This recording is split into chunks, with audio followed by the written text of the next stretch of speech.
What's up? I'm Seyr, and welcome to my corner of the internet. And this is a very special one.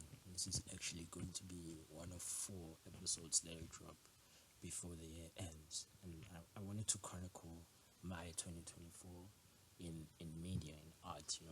So we're going to start off with music, and we're going to be talking about my top 10 songs of 2024.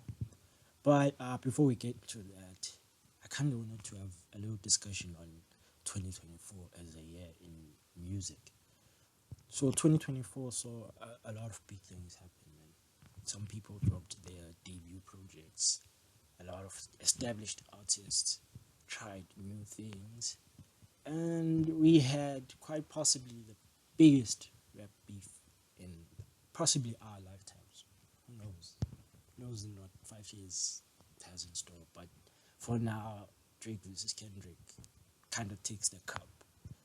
But yeah, so with 2024 going out and us going into 2025, I wanted to talk about a couple of songs that made, or had rather, an impact on me. So yeah, let's get into my top 10.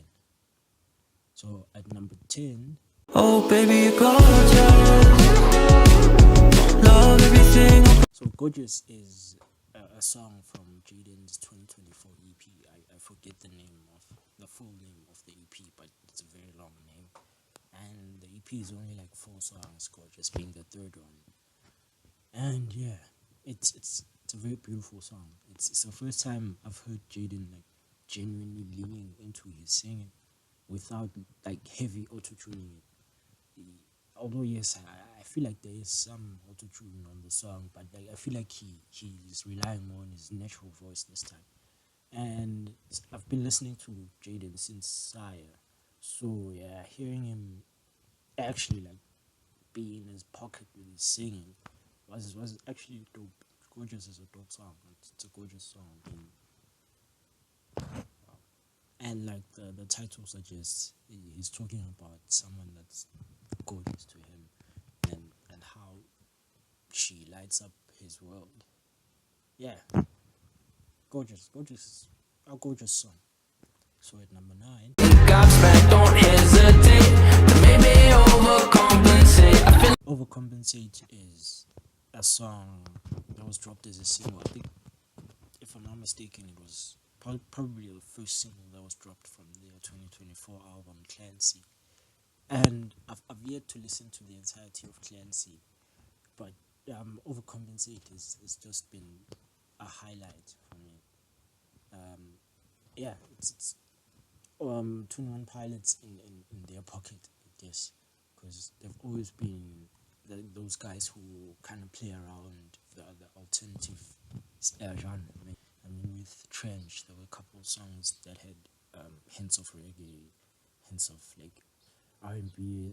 Like they love mixing up their sounds with like the rock alternative sound. So with Overcompensate, it's them kind of leaning into the rock thing, the rock alternative sound, more than them kind of being influenced by all the other genres that exist.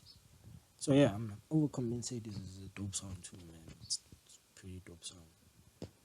Number 8. Now he's thinking about me every night. Oh, is it that sweet? I guess. Sabrina Carpenter has had a year, man. She just recently dropped her Christmas special, and earlier in the year, I think in like August, she dropped her album Short and Sweet, and this is where Espresso is from.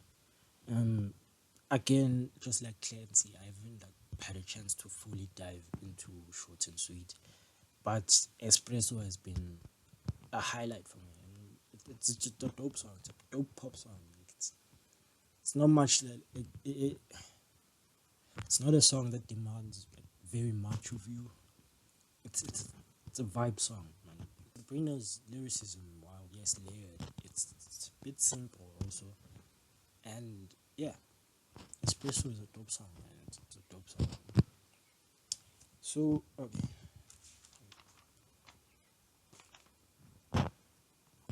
So that takes us into my number 7.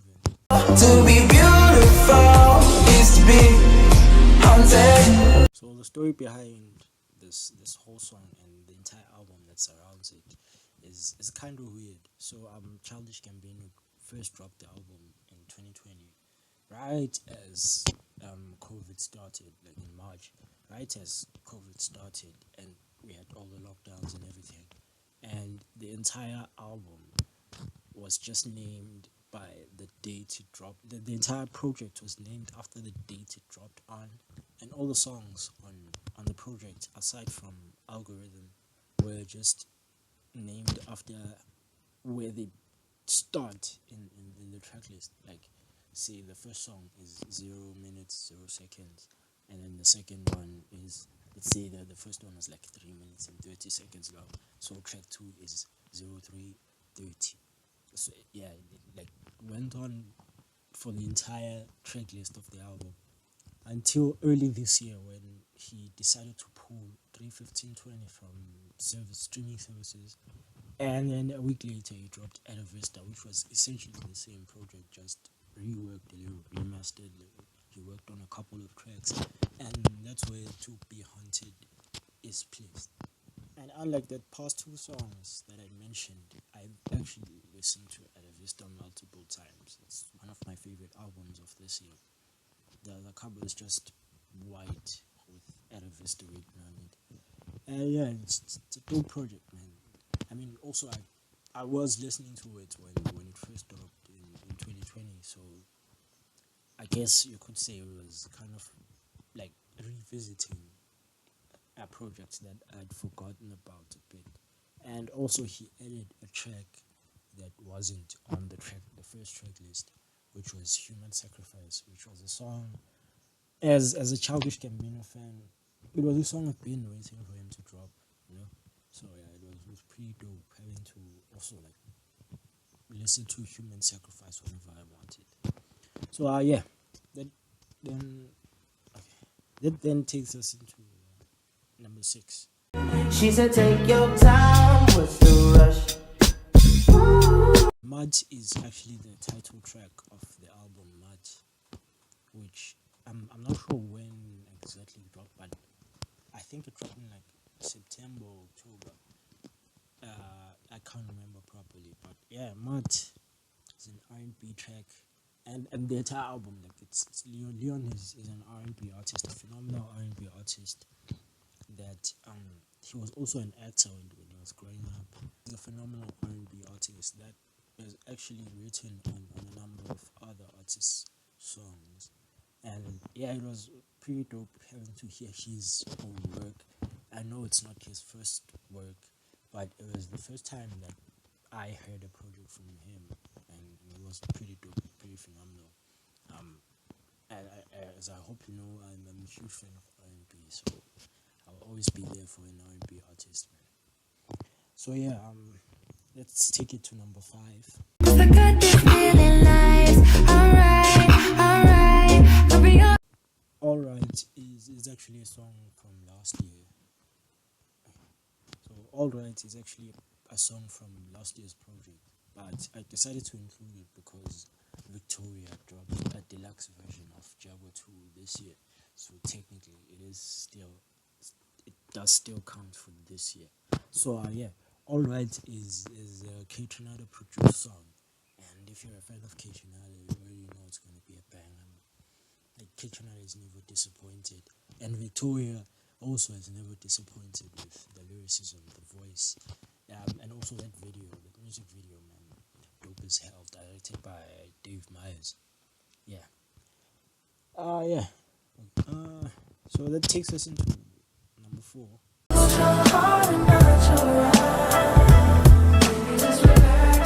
This one is actually a very, very late entry. As we all know, Kendrick dropped GNX on the 22nd of November.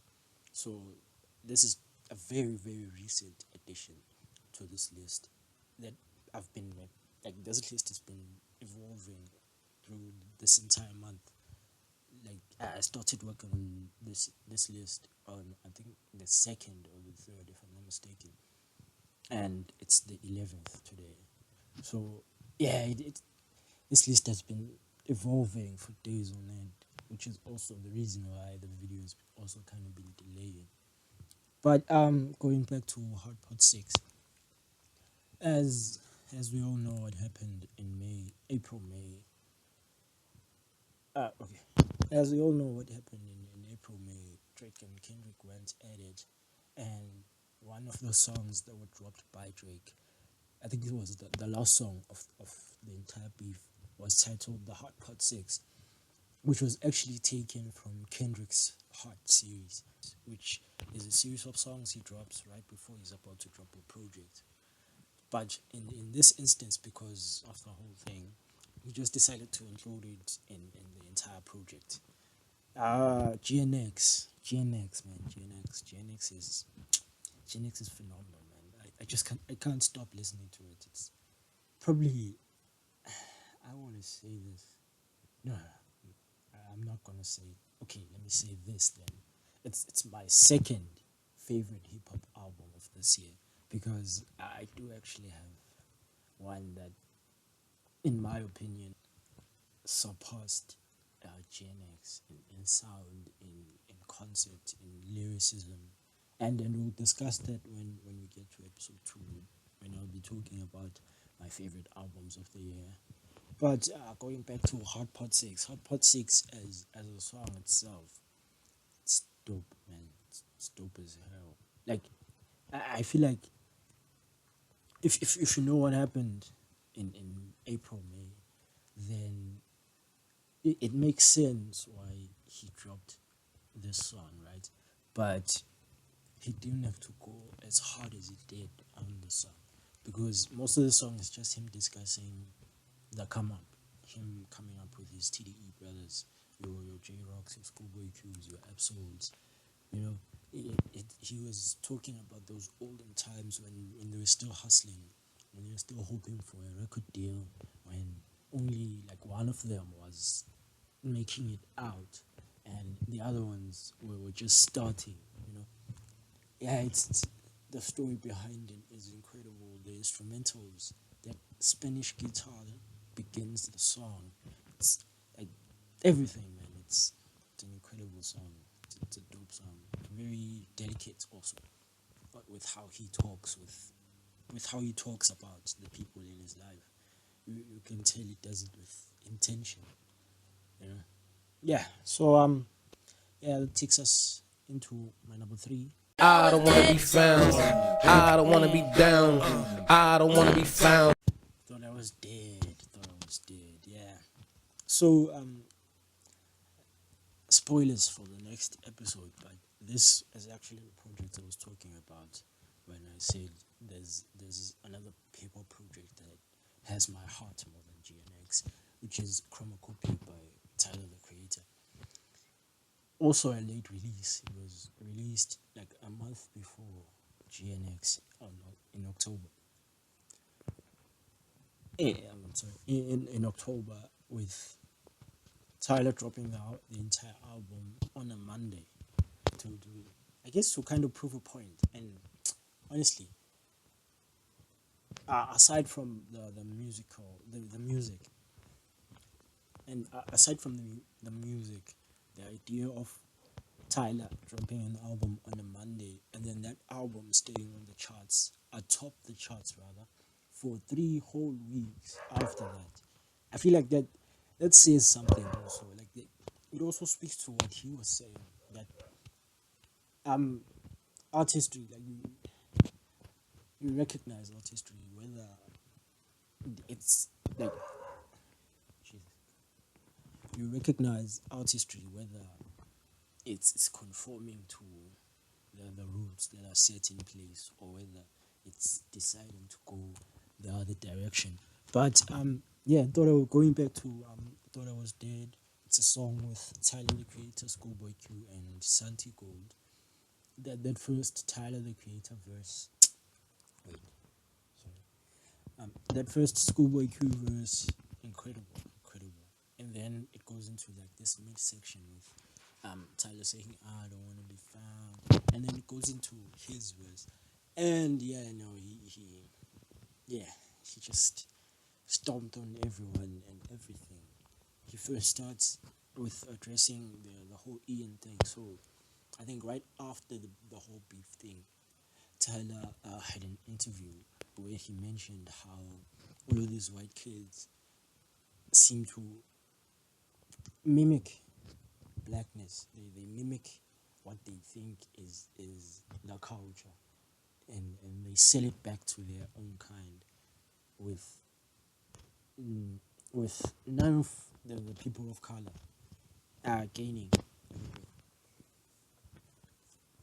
So I think it was right after the beef ended. Tyler had an interview, and he mentioned some off comments about a rapper named Ian, who was like a white guy, and in some sense, no, not even in some sense, in every sense, his verse on "Thought I Was Dead" is kind of a response to that, and a response to how people reacted to the interview and all that, and it's also an incredible song.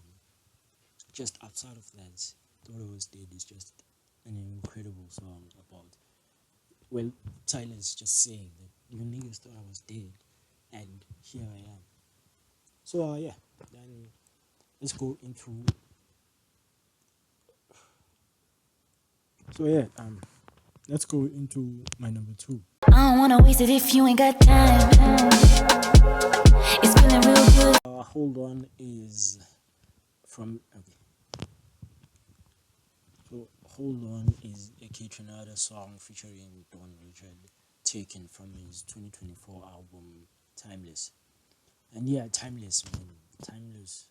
I just want to speak on Timeless, the album, before I get into Hold On as a song.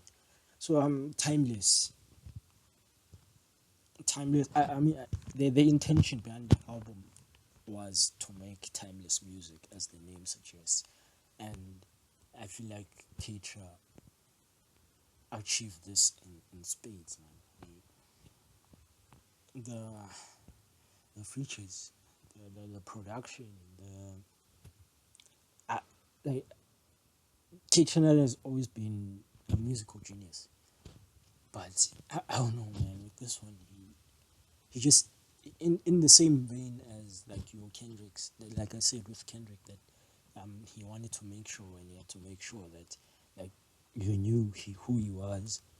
I feel like that was the intention with Timeless, with Kate Renata, cause damn, it's just 21 songs of like an hour and 3 minutes or 4 minutes, if I'm not mistaken, of just straight heat, bro.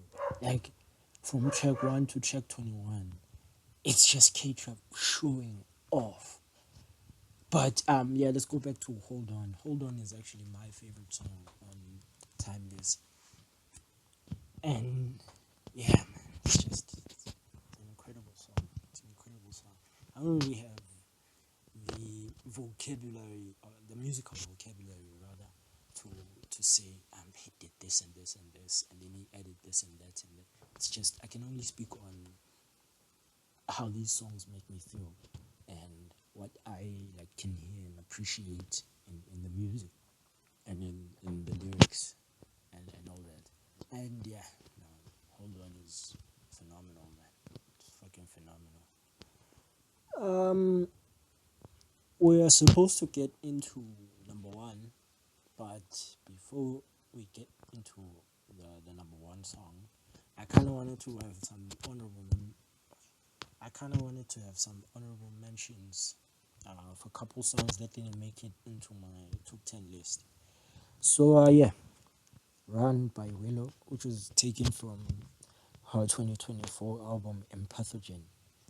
Dead Man by Alicia Cara, which is actually part of a project that's coming out next year in on Valentine's Day, actually.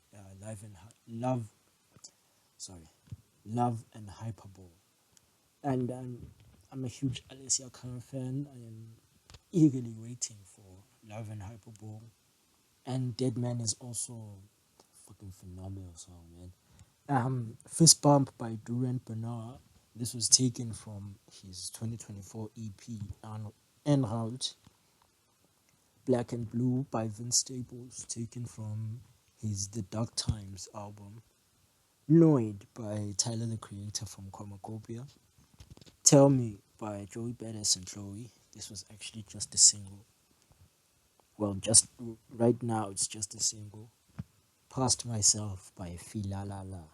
The last episode I spoke on air. This is a song from On Air, Past Myself. Denial is a River by Dochi. The story behind me finding this song was actually incredibly similar to the one on the previous episode where I was talking about Fila. Yeah, it was also a radio thing. Like I was listening to, what was I listening to? I think I was listening to Call Me If You Get Lost, the estate sale. And then afterwards, Denial is a River, I think it was actually like the first song that played, or the second song if I'm not mistaken. But it was very early in the radio.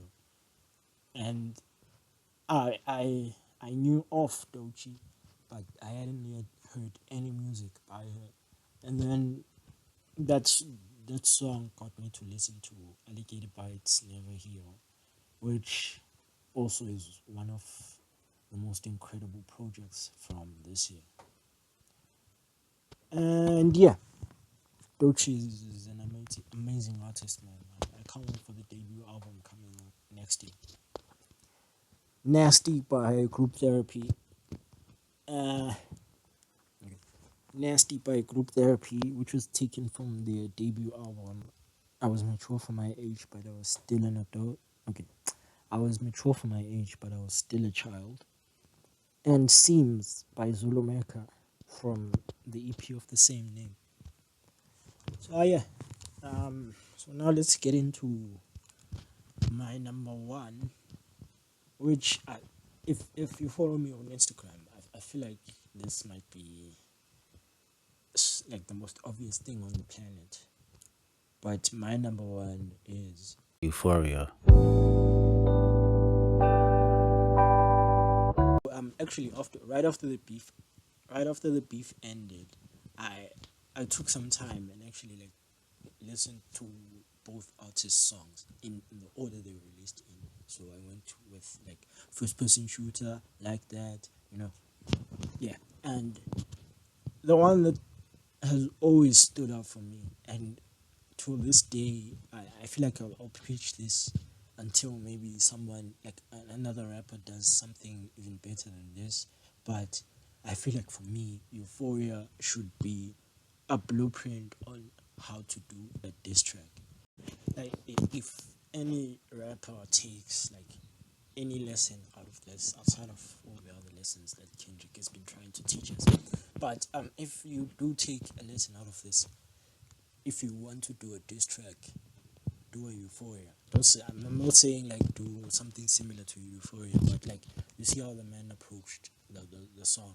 It was from the way it started, man, with that reverse sample of Everything They Say About Me Is True, which like in itself is a diss on its own, and then him starting off very very melodically, and it's just taking us through the story, and then the beat switches, and then it just starts heating up, and as the track goes, it just goes and goes and goes and goes. Yeah, man, like Euphoria. There's a lot of things I can say about Euphoria that have already been said by probably people who like know music more than me, but in the sense of how I feel about the song, like I said, I feel like Euphoria is the best song to come out of the whole beef.